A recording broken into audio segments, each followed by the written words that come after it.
Manohar Parrikar indoor स्टेडियमाच्या भायल्यान आसा। हे स्टेडियमान फाटी जेन्ना नॅशनल गेम्स जाल्ल्यो तेन्ना हांगासर जायते इंडोर इव्हेंट जाल्ले। तशेंच ह्या स्टेडियमाक एक बरो फ्लोर आसा, पॉलिश फ्लोर आसा, इंटरनॅशनल लेवल असो म्हणपाक जाता।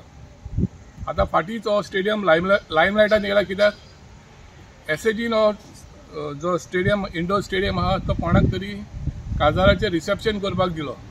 तो 23, 24 आनी 25 हो स्टेडियम बंद आसलो म्हणजे कितें हांगासर जायते तरणाटे, जायते यूथ जावं जायते सिनियर्स हांगासर प्रॅक्टीस करपाक येतात, तांचे फिजिकल फिटनेस मेंटेन दवरपा पासत। सो तांकां एक आडखळ जाली आनी तांणी एसएजी लागीं मागलां की अशें हो इंडोर स्टेडियम असल्या फंक्शनाक जावं काजाराक वा एक्झिबिशनाक दिवचो न्हू। हांगासर खेळूंक येतात, जे प्रॅक्टीस करपाक येतात वा आपले फिटनेस मेंटेन करूंक येतात, तांणी गव्हर्मेंटाक जावं तो गोवा गव्हर्मेंट जावं स्पोर्ट्स मिनिस्टर जावं एसएजीक एक मेमोरेंडम दिला, तांचे लागीं मागला असले दुसरे फावटी असली फंक्शनां ह्या इंडोर स्टेडियमार दिवची न्हू। प्रुडंट मिडिया खातीर नावेली सावन सावेडायस।